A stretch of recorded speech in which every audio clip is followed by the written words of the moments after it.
Hi, welcome. We've got a lot of people attending this webinar, so I'm waiting for the ads to slow down, and then we'll get started.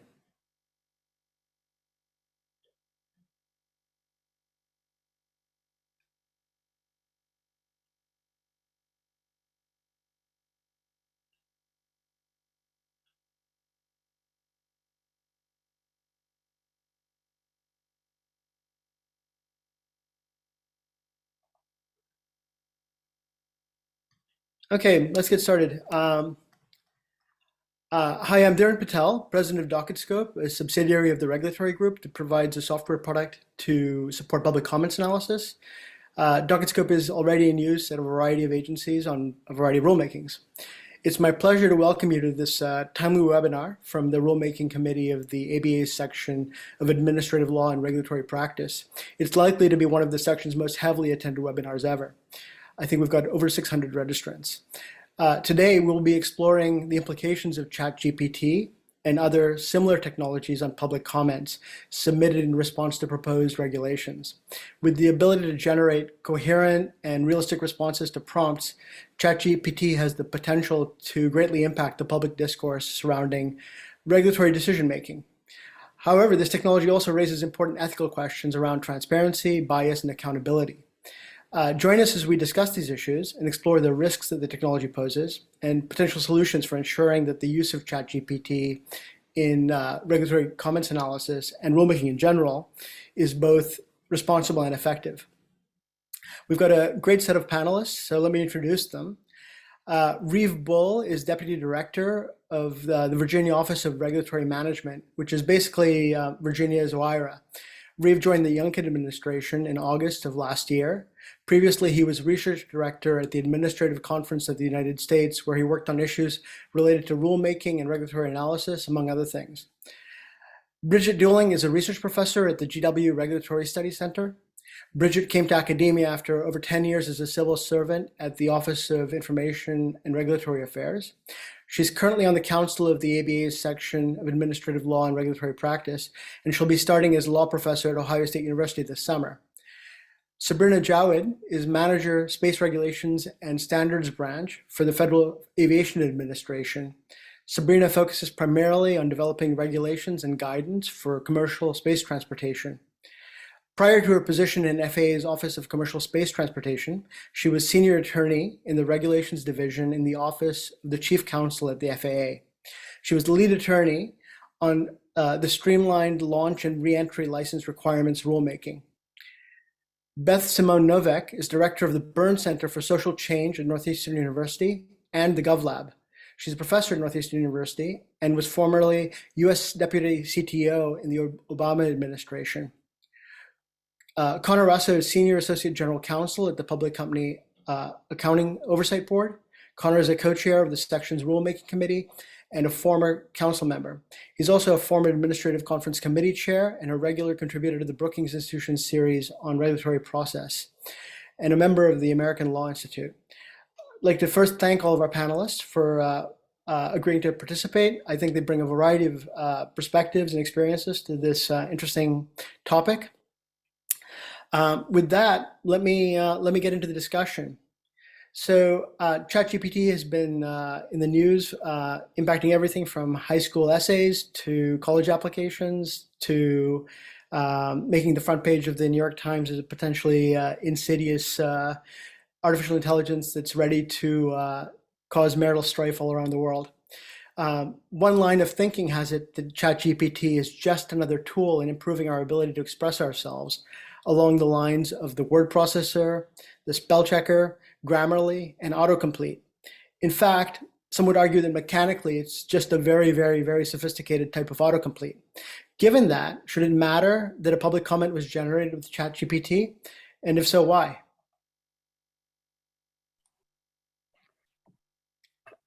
Darren, can I weigh in on that? Yeah, wonderful. Please. So I think the short answer, at least from my perspective, the short answer to your question is yes. Let me unpack that a little bit. And I should sort of say at the outset that I, along with Bridget and Beth, worked on an ACUS project a couple of years back on mass computer generated and falsely attributed comments. And you can read that ACUS report online, and we came to various conclusions. But I think this is it's an interesting twist, and I think it's a little bit different than any of those. So, as you sort of said at the outset, on the one hand, you can sort of think of it as being like a spell check or some mechanism to, enhance the quality of comments. But on the other hand, I think that the AI can become so dominant in terms of the actual generation of the content that it becomes almost more like what we call a bot comment in the ACUS project, where it's actually the algorithm that's really doing all the thinking, and it's the human participant sort of fades into the background to some extent. So I think it really depends on sort of where it falls on that spectrum, and I think it being a rather complicated technology, it really depends on the particular use. So let me sort of to unpack that a little further. I think as part of the ACUS project, one of the things we looked at is what's the purpose of notice and comment generally? Is it a technical exercise? Is the point to give information to the agency? Or is it more of a democratic exercise? Is the point to allow people to participate and make their voices heard? And I could see this potentially being problematic in both arenas. If it's a technical exercise, if basically it's enhancing the quality of the information, then great. I think it's useful. But if it's changing it in a way to where the information provided is not accurate, or it may make it sound more credible than it really is, then I think it starts to be problematic. It could potentially deceive the agency in terms of where the comments are coming from or how accurate they are. So I think from a technical perspective, it may be good or maybe not, depending on sort of how it's being used. And I think the same thing from a democratic perspective.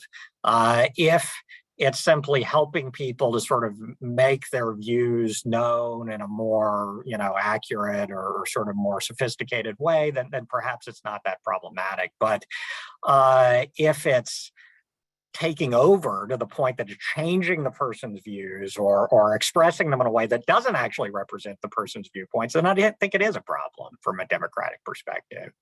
So I think for my views, it really all depends on use, how it's being used, and sort of where along that spectrum it falls. Maybe I'll jump in after Reeve here and offer a slightly more optimistic gloss in some ways. So first, let me say that the current version of ChatGPT that we're all playing with, and I might say 100 million people have played with this tool, the fastest adoption of any technology in history, took us 75 years to get to the same point with the telephone. This is still at the level of parlor trick.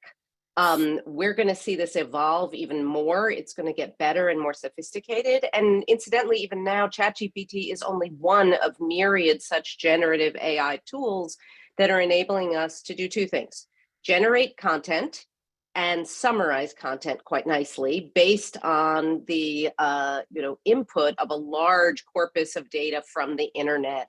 So it's really nothing more complicated than that. It's a nice tool to your original question. I don't know if I call it Grammarly, since I hate their ads, but it's a really nifty tool for generating content and summarizing content, which is very, very useful.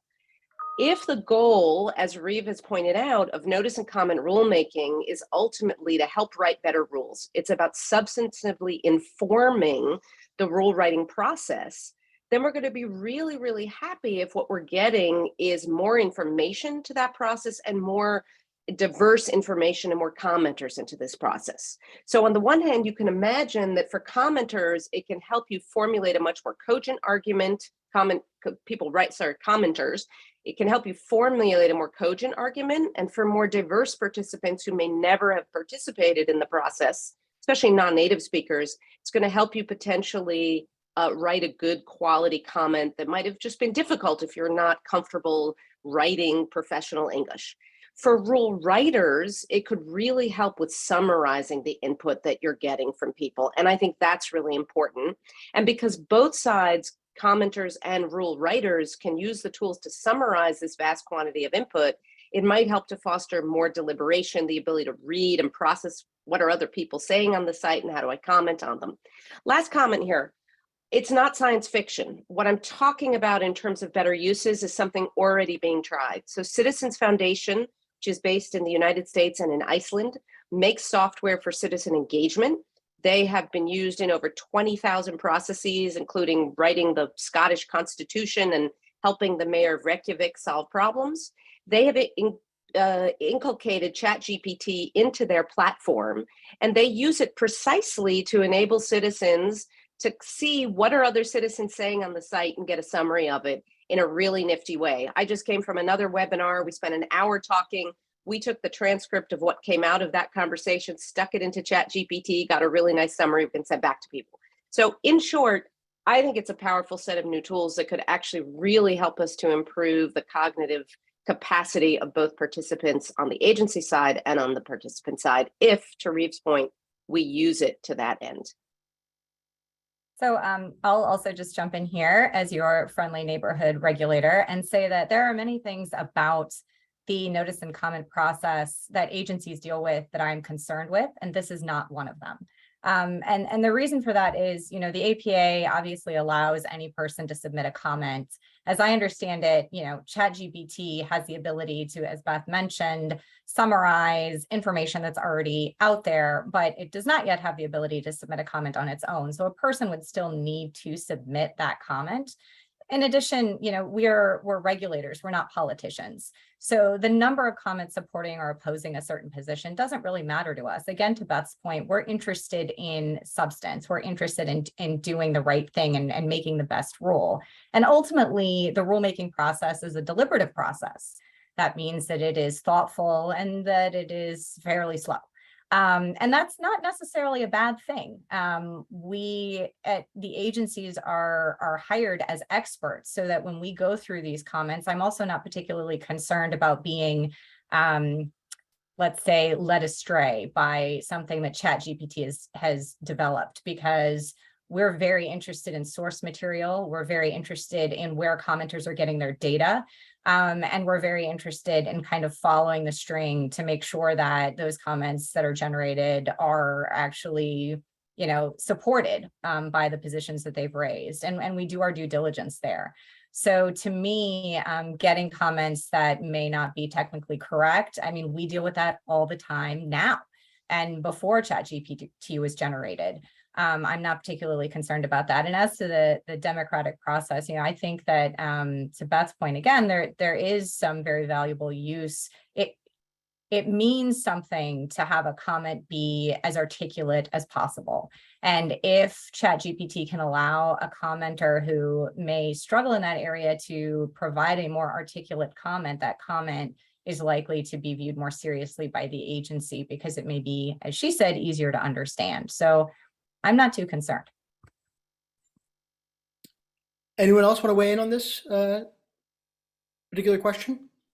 Yeah, I think, so on the question of whether it should matter, you know, whether ChatGPT is the one that drafted a comment or not.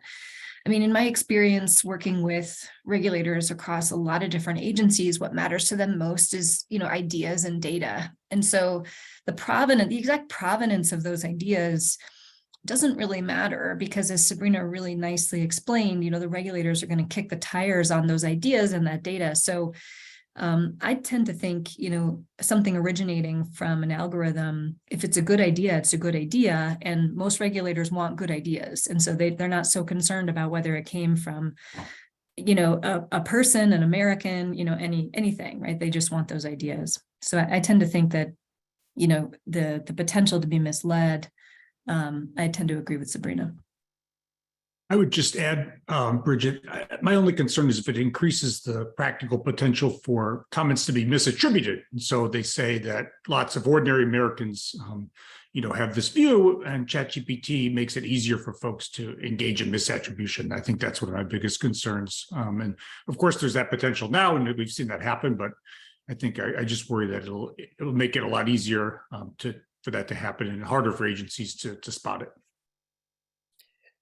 That's actually, I guess, an interesting additional question. Is attribution important in some way, right? I think implicit in Bridget's remarks are, and I think Sabrina's also, is that the idea is frankly the most important thing. Where it came from or who submitted it is less important. But in sort of discussion of proposed regulation, obviously the number of submissions that are submitted supporting one point of view or another is discussed, and so there's some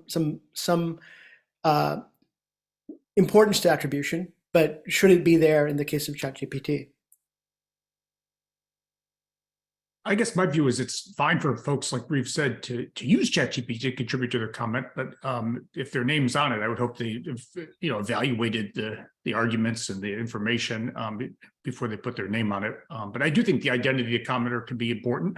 It can sort of be reflective of the basis for the comment, sort of the perspective, and it helps the agency weigh the comment. It's not dispositive, of course, and it's just one factor, but to the extent that the agency's being misled about that, I think that's troubling. And I do worry somewhat that ChatGPT will increase that.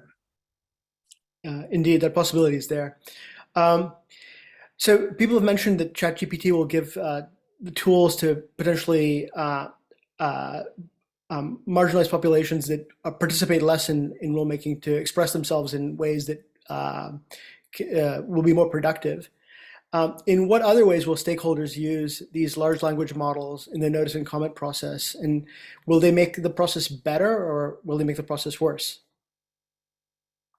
Yeah, I mean, Beth raised the idea of how ChatGPT can help, people who aren't necessarily accustomed to writing in professional English, formulate their ideas in a way that, sort of looks like a more standard comment. I mean, one of the training databases that you could train ChatGPT on is, all of those public comments that are already sitting in the dockets on regulations.gov. And so, and in there is a really wide range of different types of comments, but certainly a large number of what I would call sort of high quality comments that, they have a certain structure, they have a certain format, and that is learnable, that is trainable by ChatGPT or the rest of us, right? You can look at it and kind of dissect, like, okay, here's how you sort of structure comment.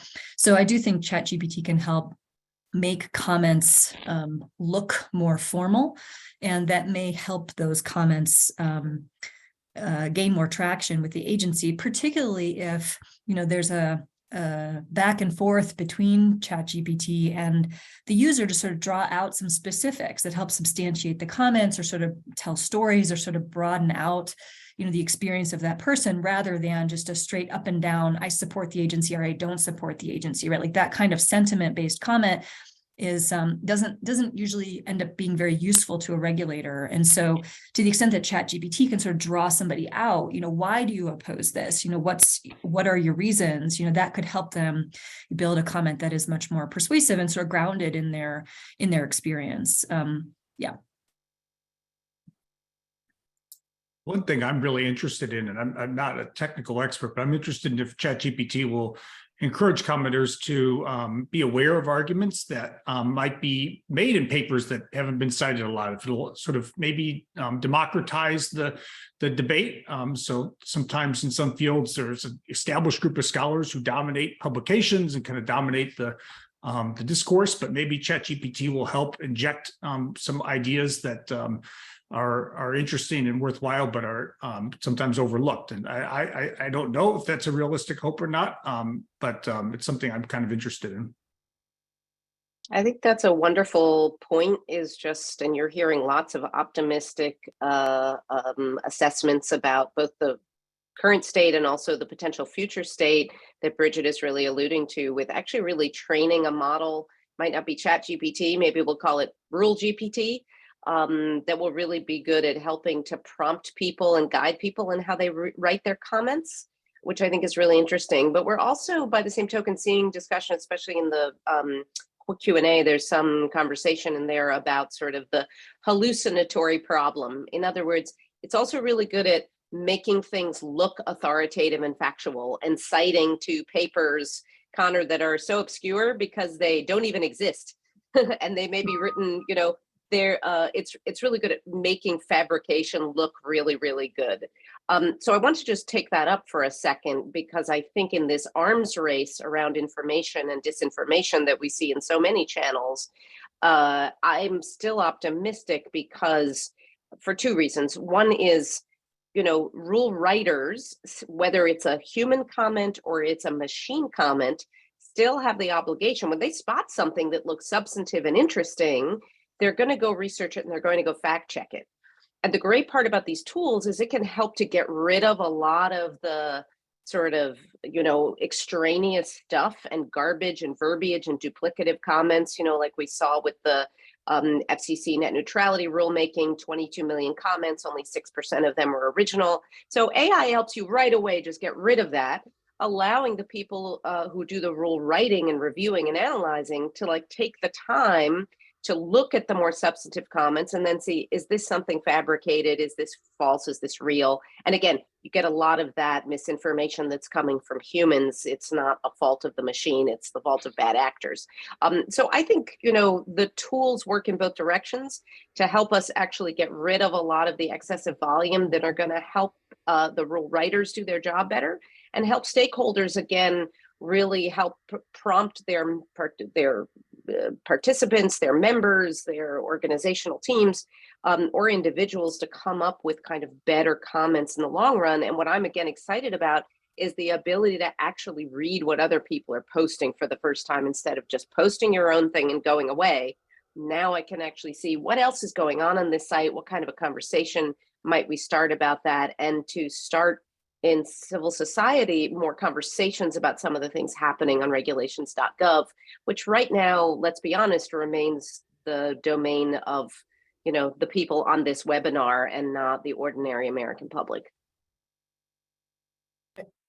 Kieran, do you mind if I weigh in briefly? And this Yeah. maybe is more a question for Beth, or somebody who understands the technology better than I do. I'm probably sort of the least sophisticated user on this call. So, and I'd like to follow up on that sort of the point Beth just made, which I think is an excellent one. And I'm trying to sort of contrast this on the one hand, to what we saw in the ACUS project on the other hand, with mass comments where you had, computers that were, or even people, were generating multiple different iterations of the same thing. And when we interviewed agencies about that, their response was, well, that's not really much of a concern, because, we have technology that can help sort that out. If it's 90% identical, we can figure that out using the technology, and it doesn't take that long to process.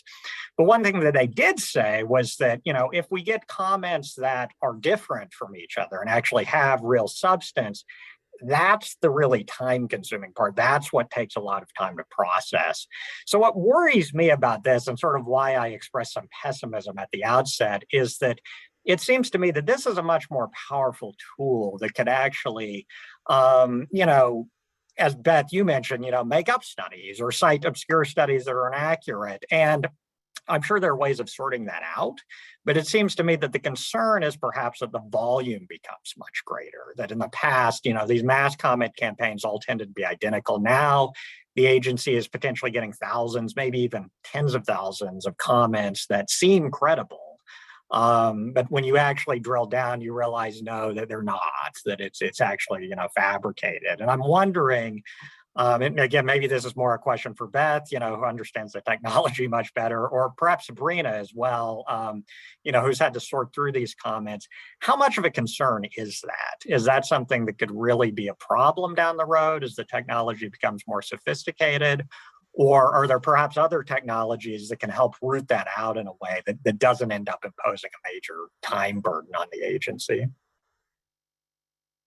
Well, I will defer to Beth on the technology piece, but I can certainly speak to kind of what the agency, what FAA does now. And we're no stranger to tens of thousands of comments, right? The remote identification of unmanned aircraft rulemaking in 2019 had about 53,000 comments. And I think we use a number of tools to get through those comments. We use contractors that help us bucket those comments into sort of different issues so that we can address them. There is technology we can use to identify form letters, but I will say that even form letter campaigns Something that commenters will do is they'll use the form letter, but then at the end, they'll add their own little addendum, their own unique little addendum. And we read those, we look at those closely because it's our responsibility under the APA to do that. What slows us down the most, and Darren mentioned when he introduced me that I worked on the streamlined launch and reentry licensing requirements rulemaking in 2020. Now, that rulemaking had a mere 155 comments total. However, they were very technical and they were very long. So I don't necessarily think that the number of comments is what an agency is most concerned with, or I shouldn't say concerned, but what will take up most of the agency's time. It's really the substance of the comment itself and the length of the comment.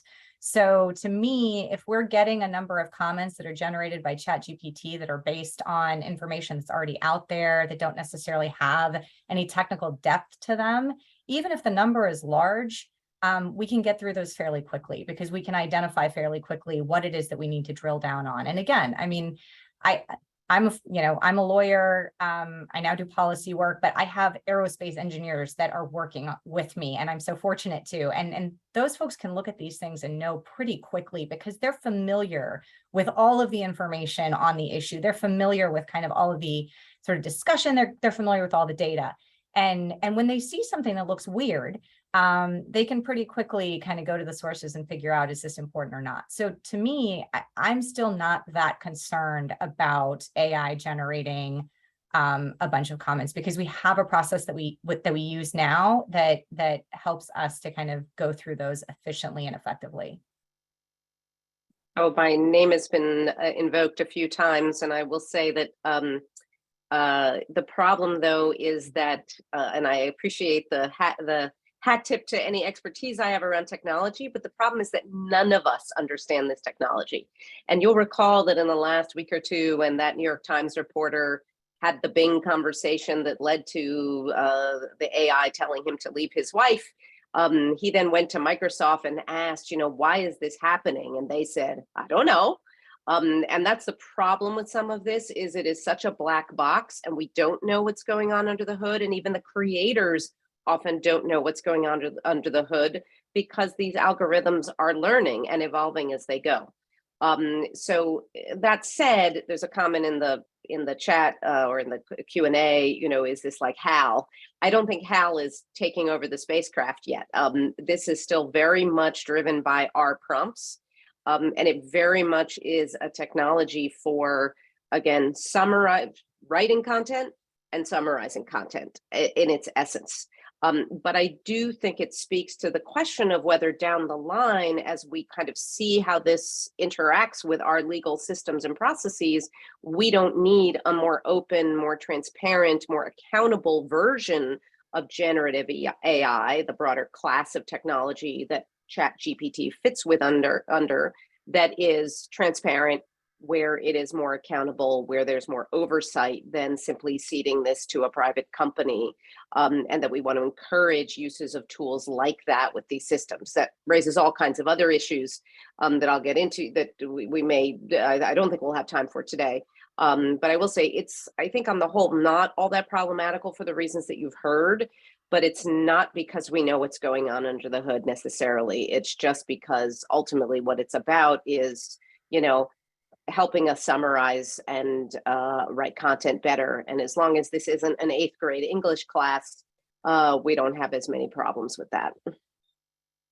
Yeah, I would just add to Beth's remarks that there are 2 capabilities that ChatGPT has that you may want to just think about as you develop this discussion. One is that it is, as Beth said, very good at doing the too long didn't read summary of something. And it is pretty good, not quite as good as the TLDR, at saying what's different about this content than the other content that I've read. So you can sort of discern what's novel in the text that you're looking at from all the other text, which both of those functions seem to have potentially great utility for cutting through the volume of comments, if nothing else.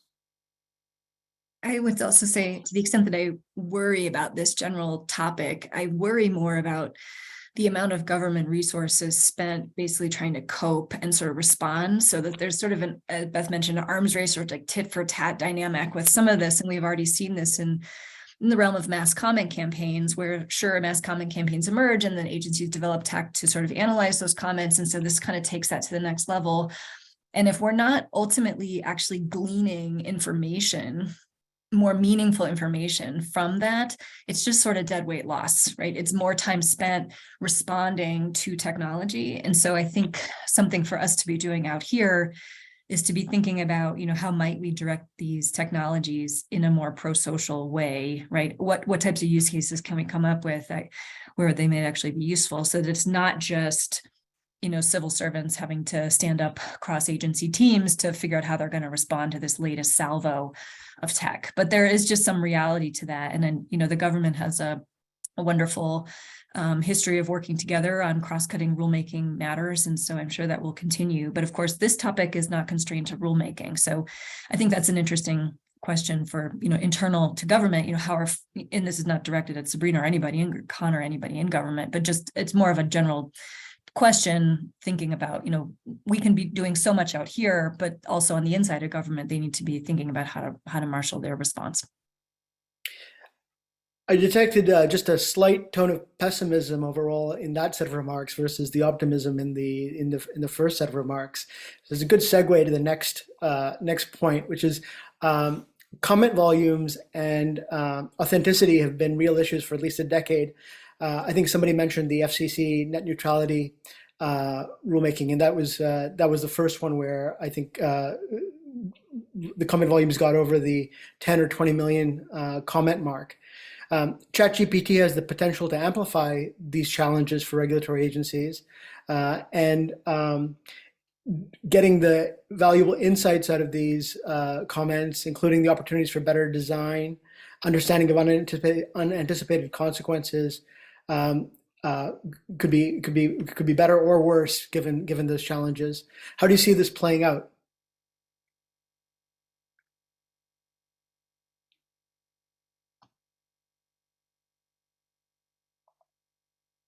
Well, I can go ahead and start this one off. I mean, I think a lot of this I've probably already said. To me, the large sort of mass comment issues, we have tools to address them.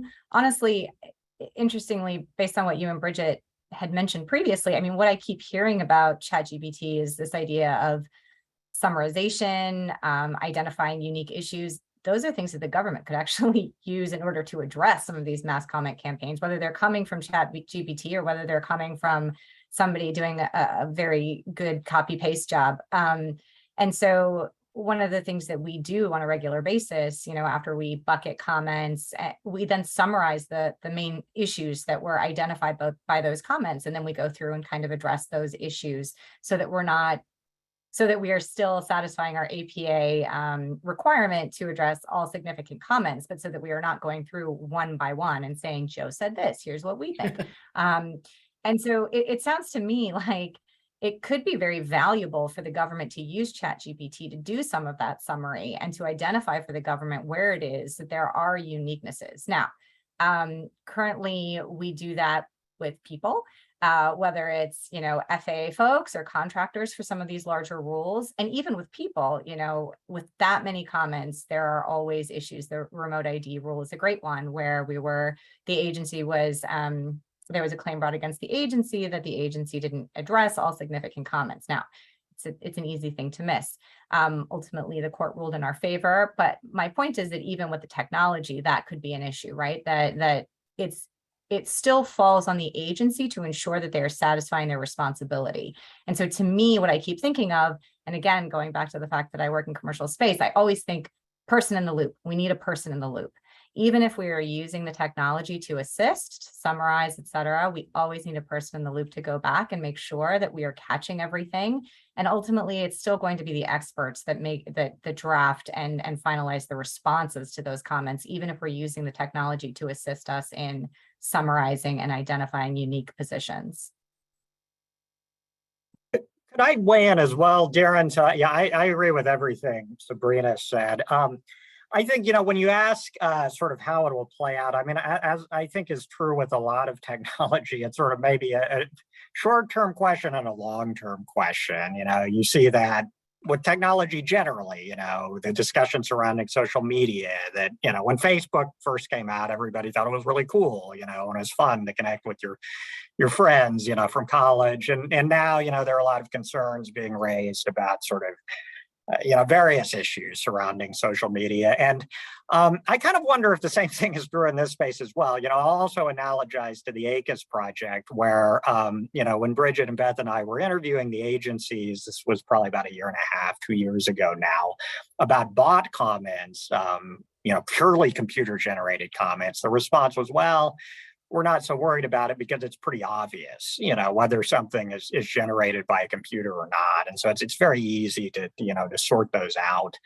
And I think, I agree with everything everybody has said, that it seems to me like sort of we're seeing, initial uses for ChatGPT that are very, very valuable. It's helping people to, express their views in the most sophisticated and, accurate way possible.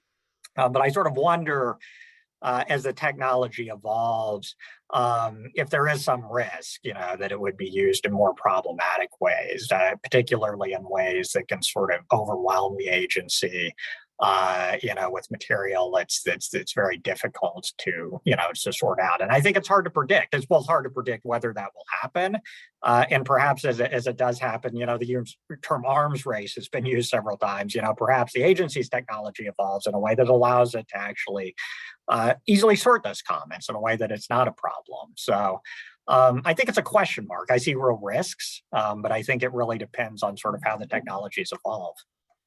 Reeve, I'd just say quickly, I do worry sometimes about the federal government falling behind in an arms race. Overall, I think the government tends to be slower. But we've seen this. I will say my old employer, the SEC, does a whole lot of interesting natural language tools in a whole bunch of different contexts and does some cool stuff. But I think it's a fair generalization that we're probably still behind some of the big firms that we regulate. And so the effects could be nuanced. It could be that some of the more sophisticated folks are ahead of the federal government, but the federal government's ahead of what's available to the general public. And so that could have effects too.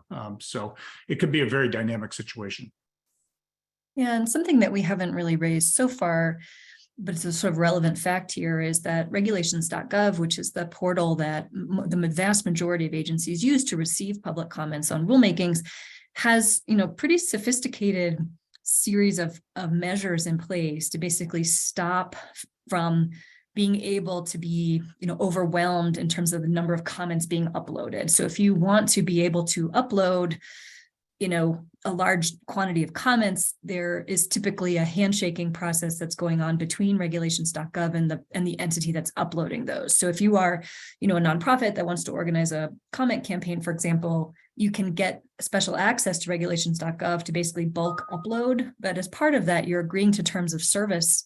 And so if you violate those terms of service by, providing a bunch of junk, right, that ends up to not be true, you can have that capability revoked. And so I think on the front end, in terms of the number of comments flowing in and overwhelming the agencies, there are at least some protections in place via regulations.gov, which grew out of the mass comment campaign process, right? And is now, I think, going to be a helpful measure, in responding to the potential for bad actors to use generative AI tools to generate, a large volume of untrue or malattributed or disinformation style comments. If they're discovered to be doing that, their ability to upload in bulk, if they ever received it in the first place, is revocable. So I do think that the rulemaking system itself in some ways is more robust to the potential for bad actors to infiltrate at the comment process,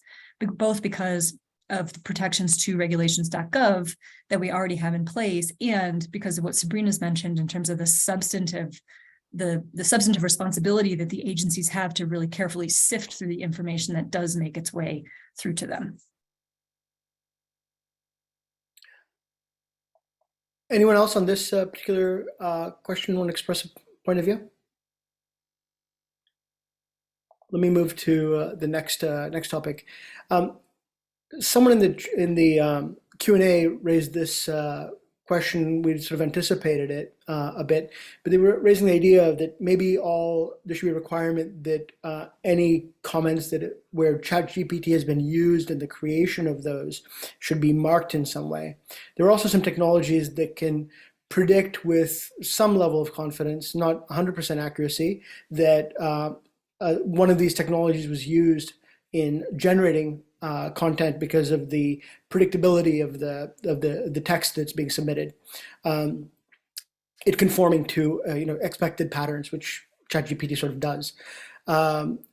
Would that be something that that agencies should consider implementing, sort of knowing that content has originated with ChatGPT or ChatGPT has been used in creating the content? And if so, what value would that have?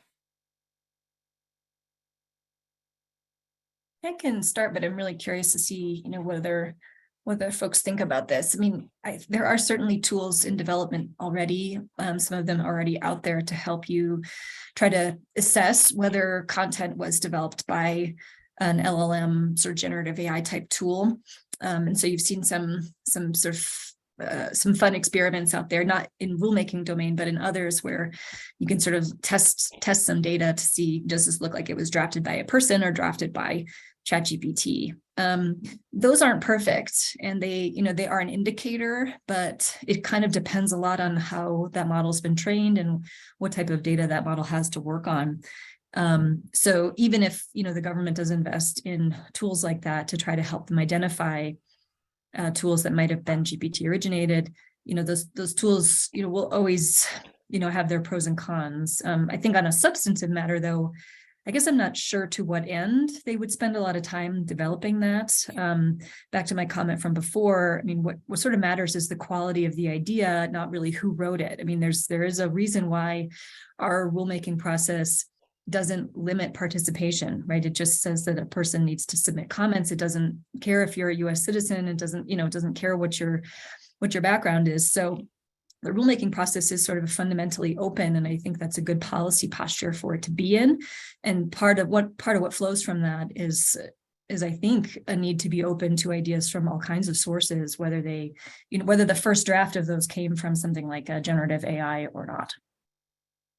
So I'll jump in here just to say, I don't think it's a good investment of resources. First, as we've already heard, there's a Princeton undergraduate who spent his Christmas break developing tools to identify what's written by ChatGPT. And again, that kind of reverse engineering, if you will only get better and faster. And again, ChatGPT is not the only kid on the block when it comes to these kinds of generative AI. So you're just going to see, again, more evolution of things to help us write things and things to help us spot when we've used them.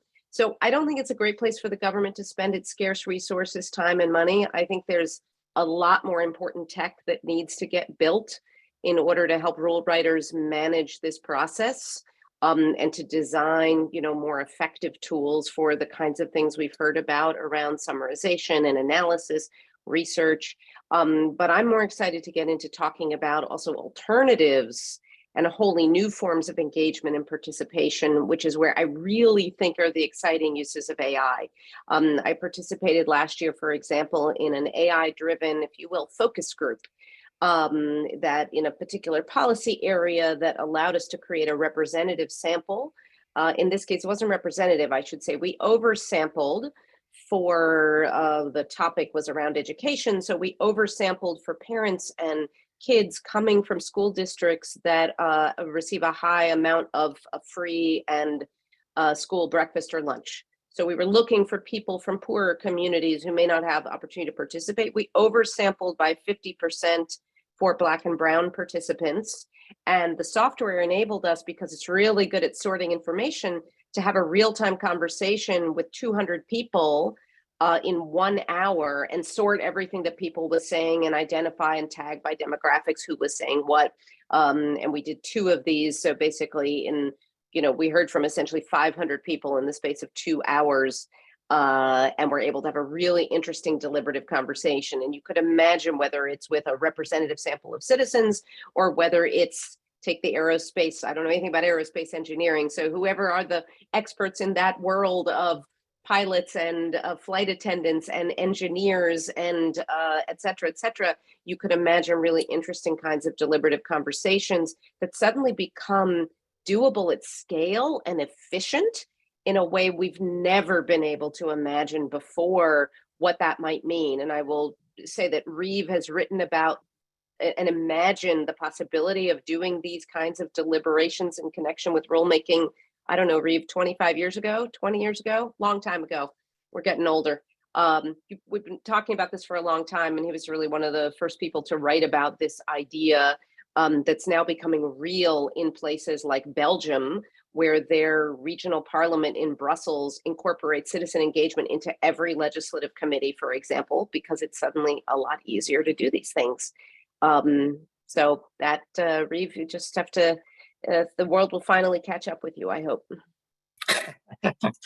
Very much appreciated, Beth. Yeah, it's been a while, I think, since that one. You may not remember you said it, it's so long ago.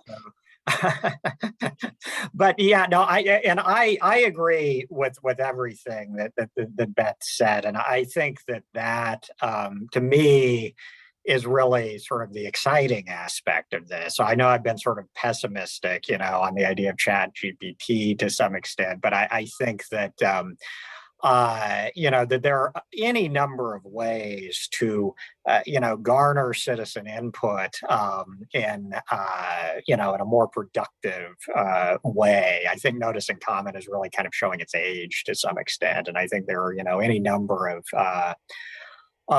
not replacements necessarily for the notice and comment process, but sort of supplements that I think, produce a lot more meaningful engagement.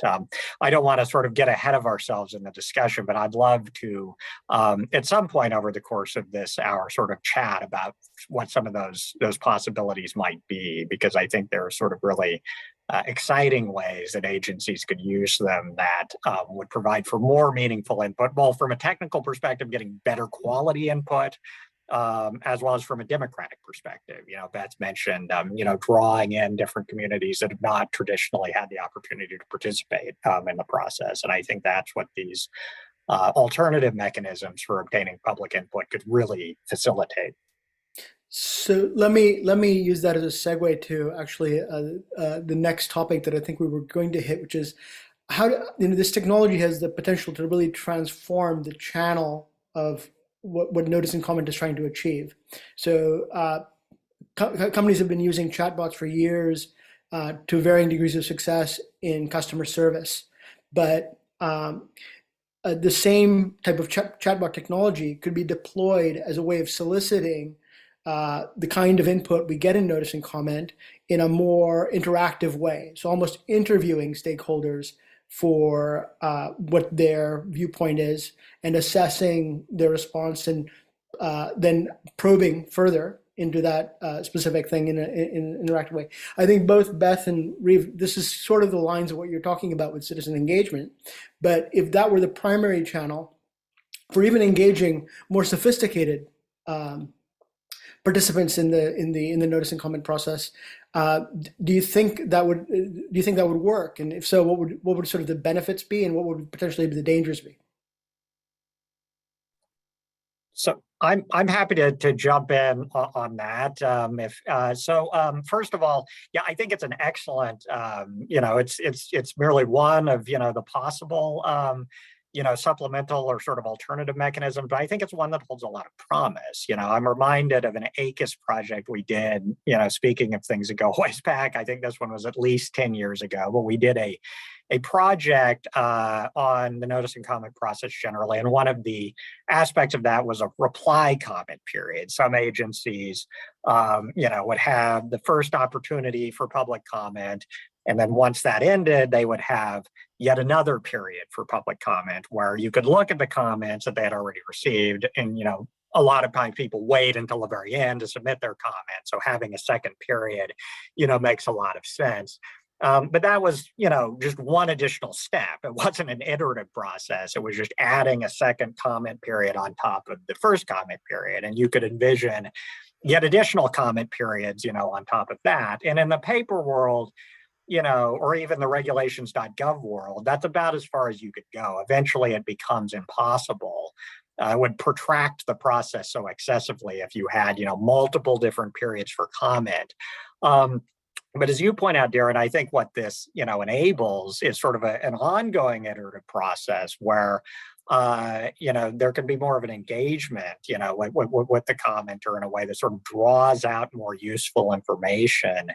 And, I think that can only help the process. I think it can only, ensure that there's more sophisticated input that's provided, at least in terms of an engagement between the agency and the stakeholder. And you could perhaps even envision sort of cross-stakeholder exchanges. And I think the technology, as it evolves, will hopefully be able to facilitate more of that. And I think that will, enhance the quality of the input the agency is receiving. I think one concern you could see is the leaders of the agency would say, oh my goodness, I'm turning my proposal over to this AI tool. It's going to start soliciting feedback on questions I never would have asked the public. So that might be just one practical concern is sort of, are we turning over some of the substance to AI tools? And then similarly, the notice that the agency is providing, is it vary by who's asking this tool what, instead of sort of providing one notice for everybody to respond to. So there are tools like reply comments, Reeve, but I think these cool technologies pose real challenges to some of the sort of fundamental assumptions and pillars of notice and comment. And so I think it'll be interesting to see how folks can sort of sort out these tensions.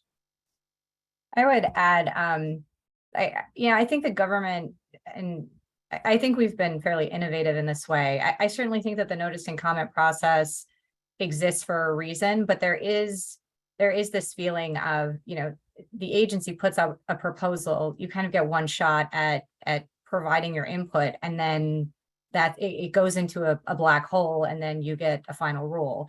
And, there's a possibility that the agency misunderstands your point. There's a possibility that you didn't fully explain.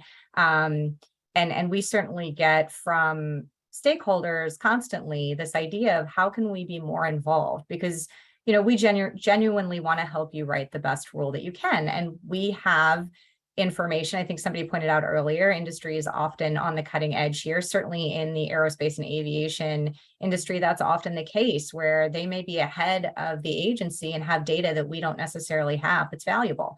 And so what we've done and some tools that we've used are, the FAA administrator has the authority to establish aviation rulemaking committees, and the secretary has the authority to establish aerospace rulemaking committees. And those committees are not subject to FACA requirements. And so what we've done is we've established these committees in advance of a proposal. And the idea is that we would put together a group of specialists, stakeholders, et cetera, who are selected to evaluate issues and provide advice and recommendations to the FAA in advance of any proposed rule. And during that process, you have this back and forth with those stakeholders, and the agency is there to listen and to ask questions. They have the opportunity to discuss issues before they even issue a proposed rule. In addition to that, on the again, on the launch and reentry licensing requirements rule, where there was a lot of technical information being exchanged, we had a process where there was sort of clarifications posted to the docket after the proposal was posted, and clarification comments that industry and other commenters were able to post. And we even had one-on-one meetings. Now, all of this was docketed. All of this was available to everybody during the comment process, but we were trying to come up with new and innovative ways to engage with industry so that we actually understood, because that's the point, so that we actually understand what it is that they're trying to express to us.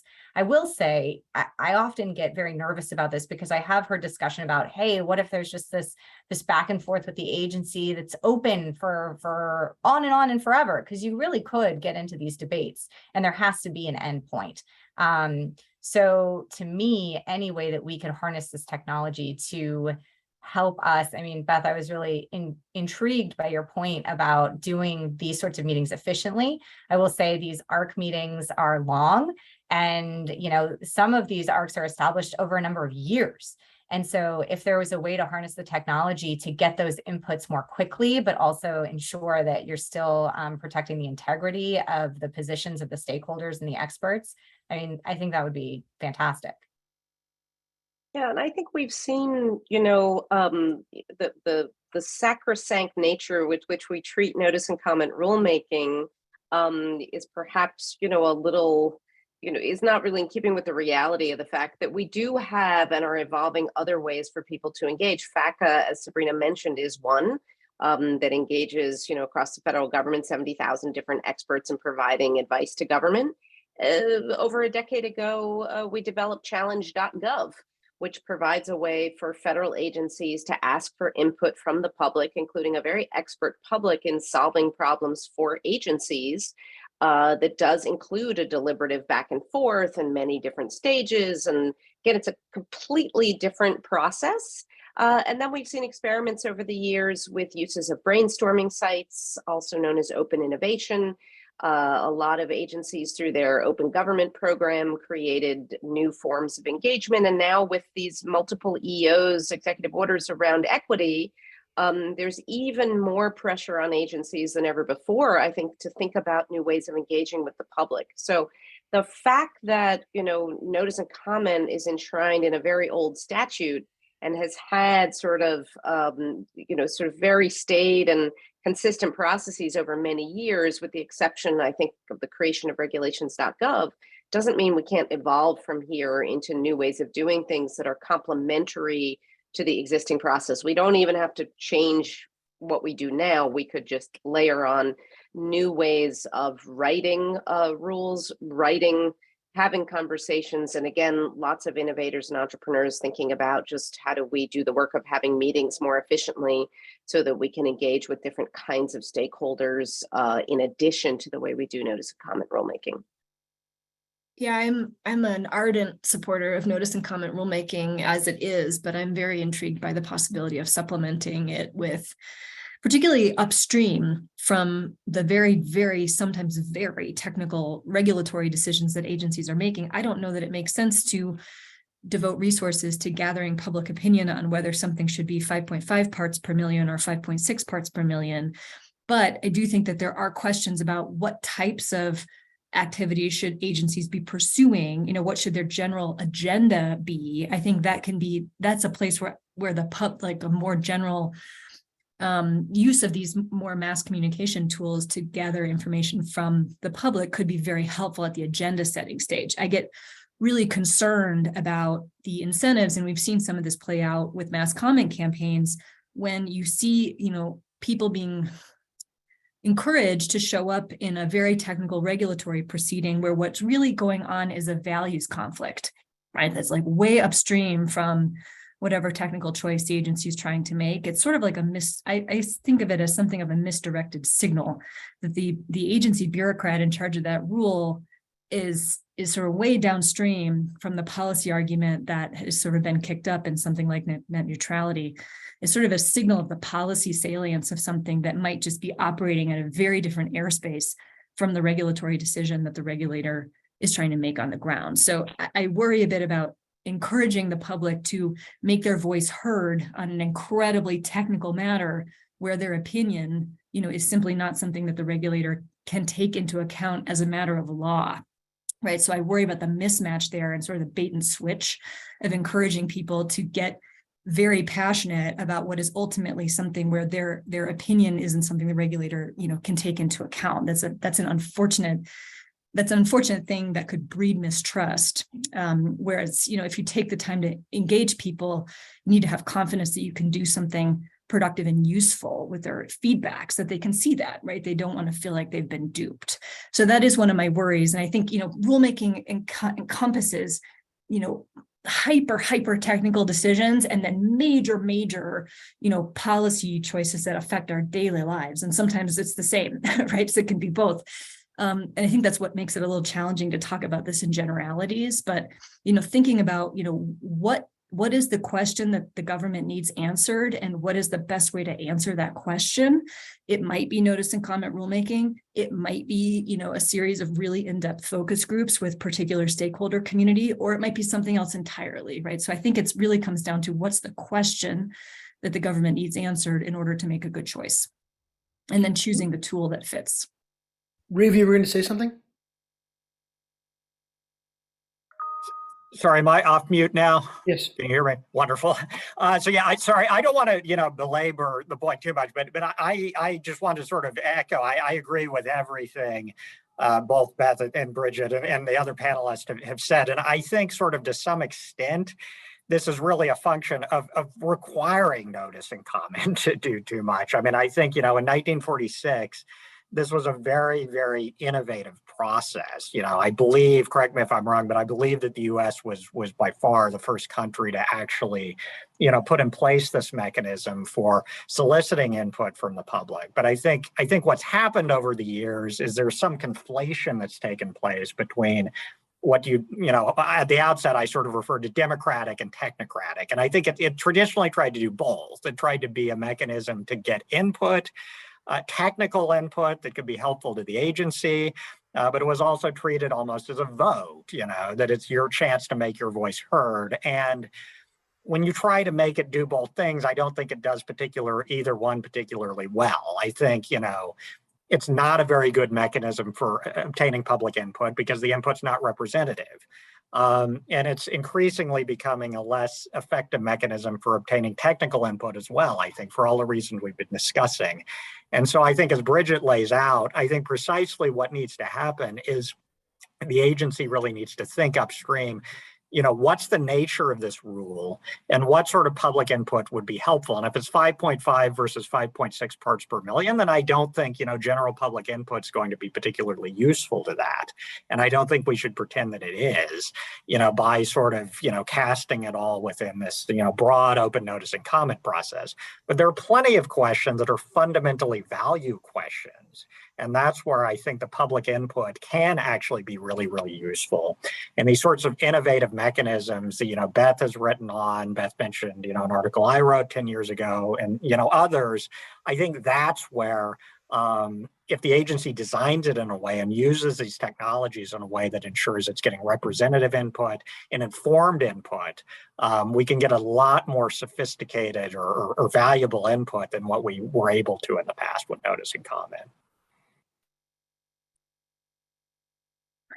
Yeah, I mean, sort of one of the lurking variables in all of this, right, is the role of Congress vis-a-vis the agencies too. And if the agency is finding itself regularly with major values type choices to make, it does sort of go to, there is a question about which branch of government is meant to be speaking on behalf of the people in that way. And so this takes our webinar to a whole other set of topics, but I raise it here just for the purpose of grounding it in that larger conversation about, the role of Congress, the role of the executive branch, and where the public fits in all of that.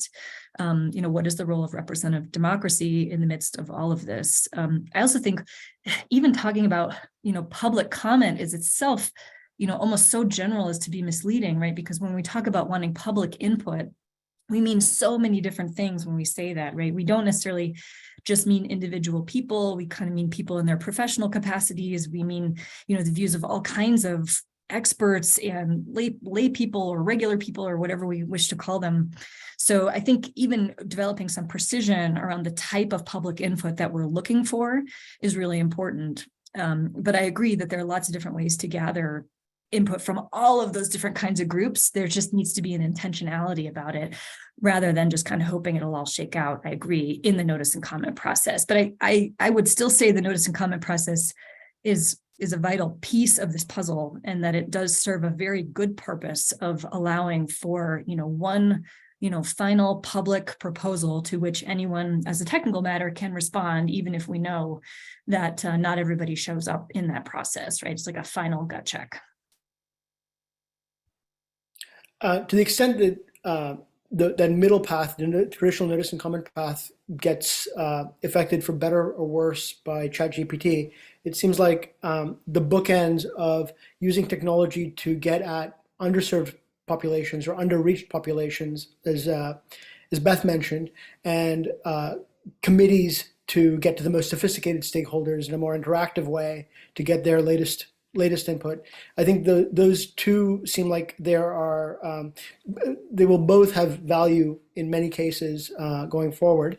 Do you see either of those two paths being affected by these kinds of technologies? Like, do you see the technologies being used in more processing more sophisticated comments or more where the stakeholders may have a more fundamental interest in the rulemaking, and also reaching underserved populations.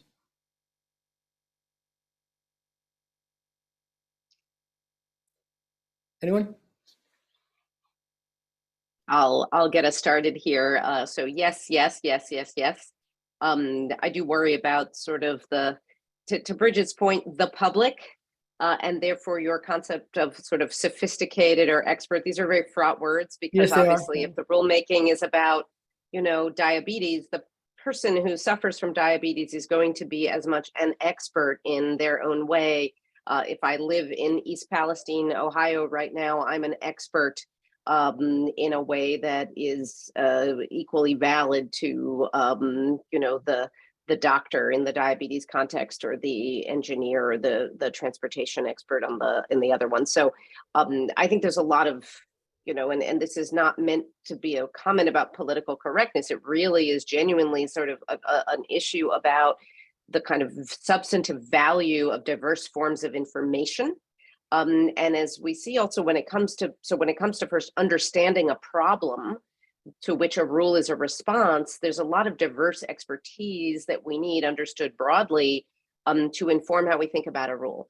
But also when it comes to thinking about solutions, diverse expertise is also very often helpful, because we want, as we know, very complex problems don't have a single solution and don't come necessarily just from one discipline. So, to take a very practical example, I was engaged in a conversation earlier today about the topic of election subversion. And we know that there are solutions there that come from the legal space and that come from the policy domain. Then there are things that can be done with big data and technology. So we need diverse forms of know-how in order to craft effective solutions to problems. So the way that we're thinking about if you think about the regulatory rulemaking space is simply a problem-solving space, I think this idea for fostering diverse conversations understood broadly is really, really powerful and interesting. The tools by itself will not ensure more participation by groups that have systematically not participated, whether because they've been marginalized and discriminated against, or whether, frankly, just because this has been for a long time a rather closed-door legalistic process that not a lot of people have known about.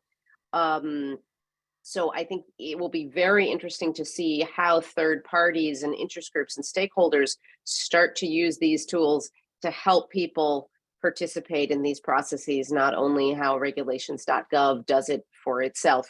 But I'm really optimistic about the evolution, and I will just put a shout out. Jeff Lubbers wrote in the chat, because I said the greatest evolution since the 1946 APA was regulations.gov, and he mentioned negotiated rulemaking as being another evolution, or Cornell University's regulatory, I'm blanking on the name now, the e-rulemaking home that they developed at Cornell for fostering more kinds of citizen participation. So we've seen evolution in the past, and I think if we keep our eye towards, especially with these new directives around equity, really asking the question, how do we foster engagement in a more equitable way and for more diverse communities, more marginalized communities? I think the tools are going to be a powerful ingredient in how we do that, whether it's generative AI or other forms of technology for engaging with citizens in new ways.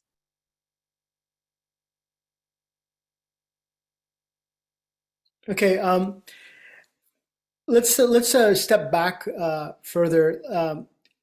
How do you see these kinds of technologies being affecting rulemaking in general? So there's the idea of potentially using these technologies to express the rule in more plain English, express it at different levels of summarization as part of engaging citizenry.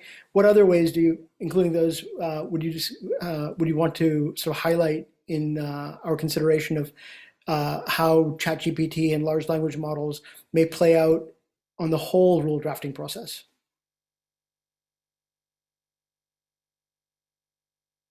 Yeah, drafting. Oh, go ahead, Sabrina.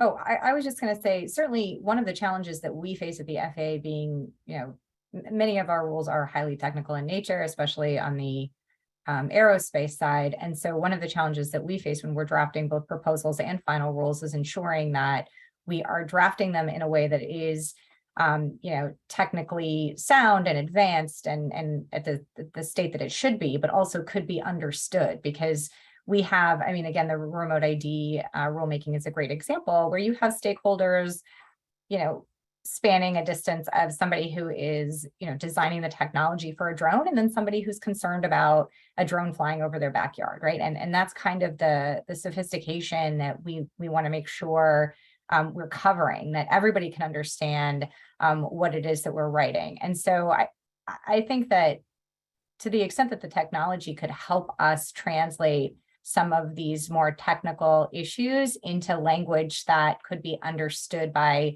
a more general population, that would be very helpful. And I think, back when I worked in the regulations division, one of the things that the attorneys and sort of our rulemaking analysts, et cetera, would really work on is taking the rocket scientists speak, the engineers speak, and making sure that translated, that we maintain the fidelity of the information, but that information was digestible.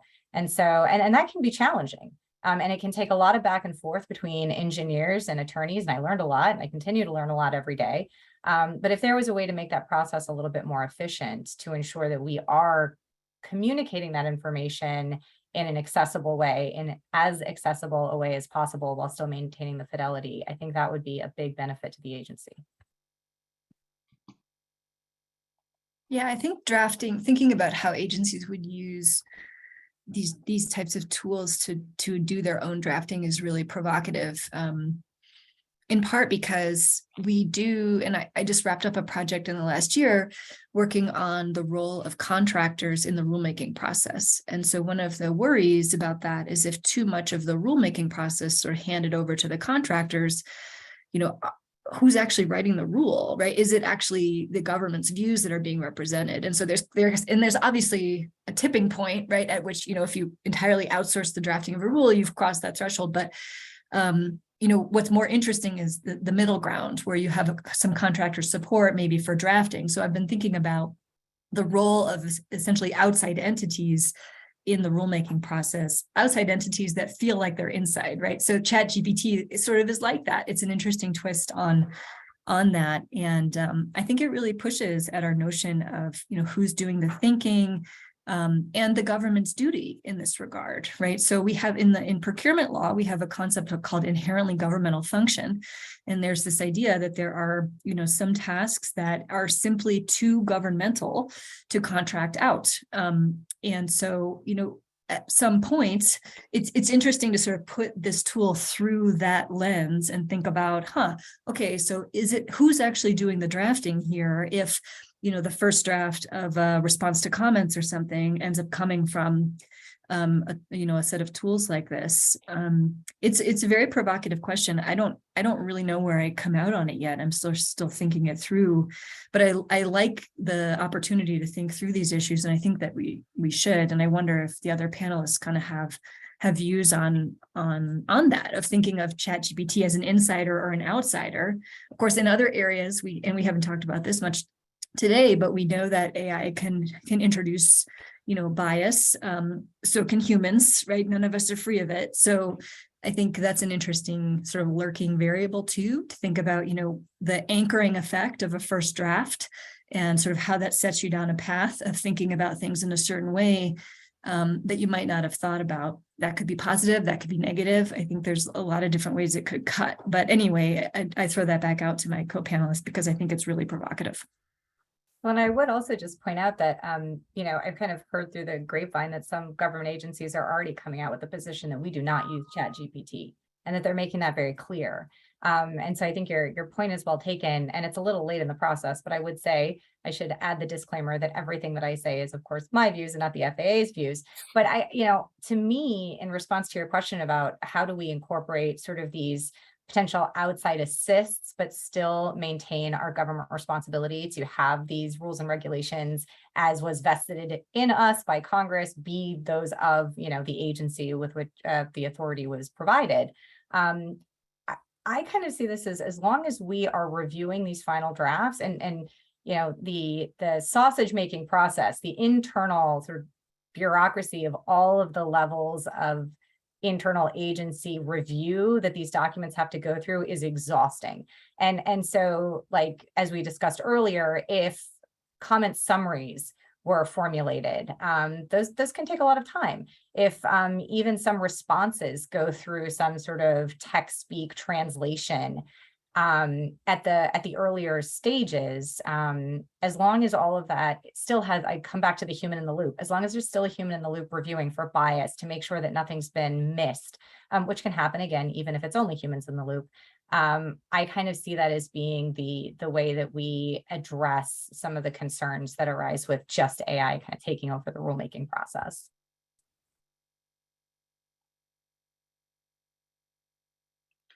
So let's move towards sort of a wrap-up question, which is ChatGPT has been mentioned extensively here as one of a set of technologies that is on the horizon, and large language models in themselves are one set of technologies that are on the set of the horizon. Are there other things that any of you see or worry about or are hopeful about coming down the line that will affect not only the notice and comment process, but rulemaking in general that you would want to bring to our attendees' attention?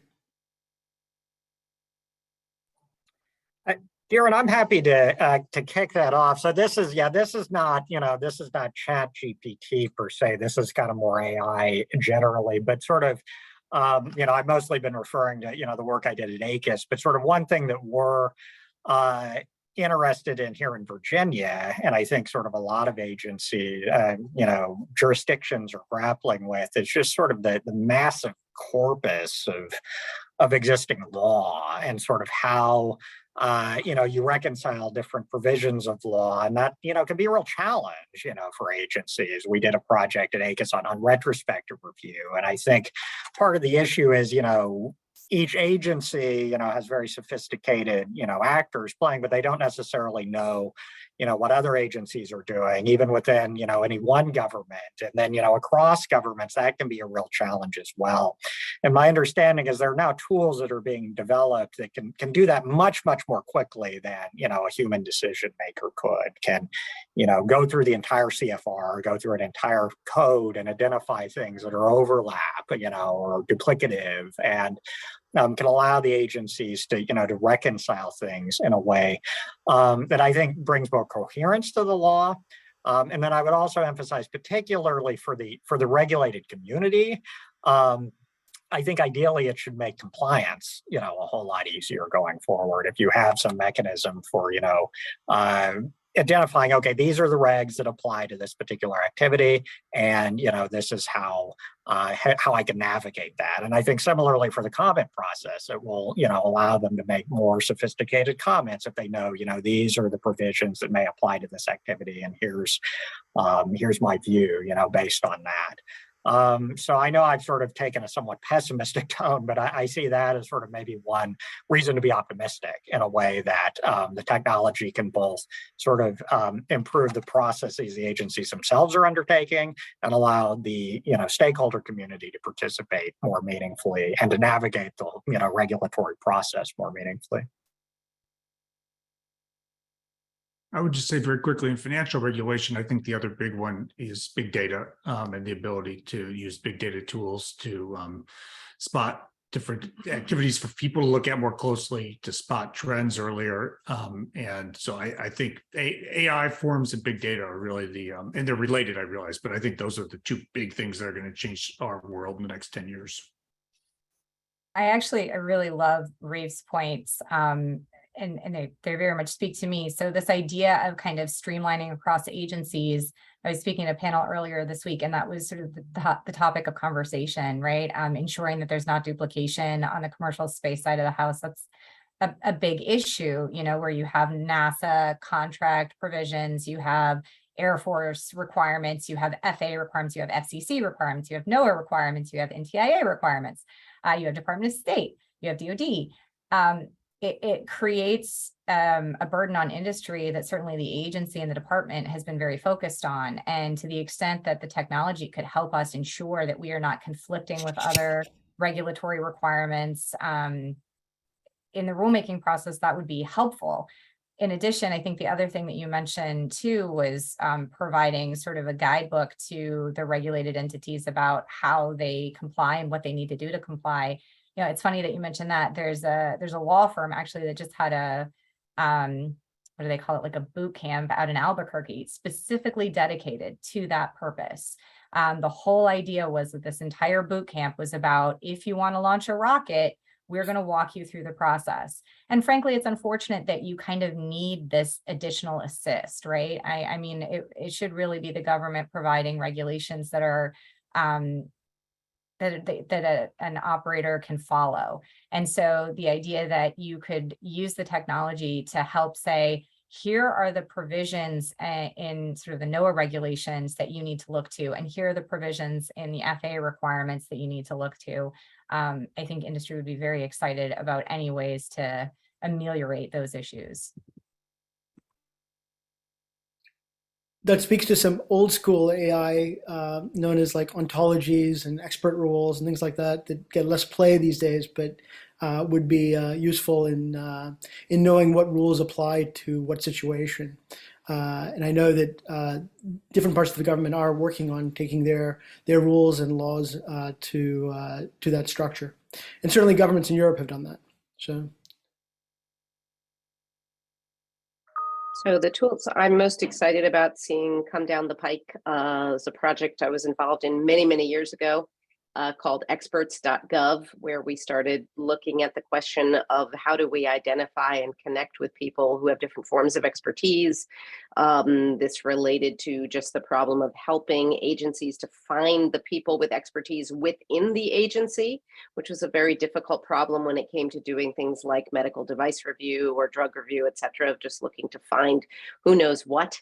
Grew out of some work the World Bank had started, figuring out just who works for the organization. And as we have more kind of presence online for everybody across organizations, especially universities, as well as industry, with all this data now available, the big data tools that Connor talked about can also help us to pinpoint and identify people.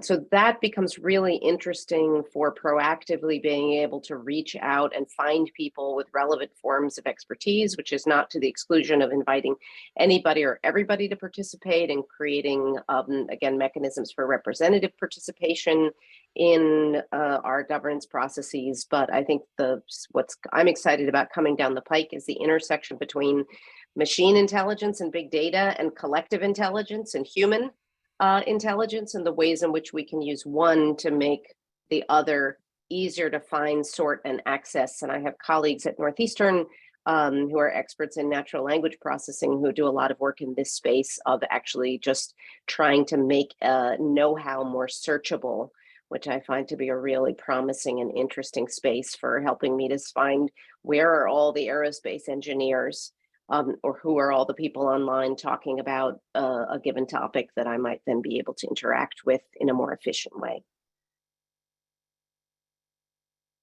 Great. I've not been able to keep up with the chat, the questions submitted through the Q&A, but if any of the panelists have seen a question that's caught their attention and feel like it should be responded to, let me open that opportunity up for a few minutes, and then we'll move towards closing if there's nothing else.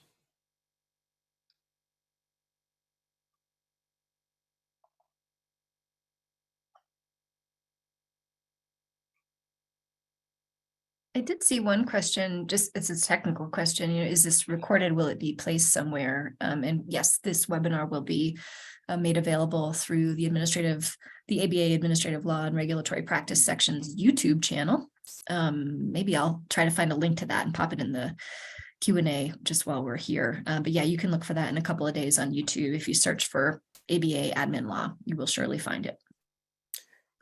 And I saw one question that related to what does ChatGPT know in terms of content that might be behind paywalls on the internet. My impression is that the most of the training is done on publicly available documentation. So papers that are academic papers that may be behind paywalls are not included within its training set, and also it's time bound. So at least the current release is I think through October 2019 or something roughly like that. Though as newer variants come in, they're going to be the lag between the present and what has been loaded as content will obviously continue to shrink. And there are people like publicresource.org who are working on putting the corpus of scientific articles, et cetera, on, making more of that open. So there's some debate around this, but doing that work out of India to make just sort of more academic articles more searchable and things that might be paywalled right now. And I think we'll get into some interesting debates about that, especially if it's sort of like a broad brushstroke of the web as opposed to copying it. I think you'll see potentially the ability to use more paywalled content to ingest it into these kinds of generative algorithms. Anything else? If not, let me move towards closing. I asked ChatGPT to write the closing for me, and I asked it in a humorous way, so we can review it after we finish. And that concludes our webinar. We hope you found it informative, engaging, and maybe even a little amusing. While the topic of ChatGPT and its impact on public comments analysis is serious business, we believe that it's important to keep a sense of humor about it all. After all, AI can be unpredictable and sometimes downright hilarious. As we continue to navigate this evolving landscape, let's keep the conversation going and work together to ensure that ChatGPT is used responsibly and ethically. Thank you for joining us, and we hope to see you at our next webinar. Thank you. Thank you. And then thanks all. Thank you. Bye. Thanks, everyone.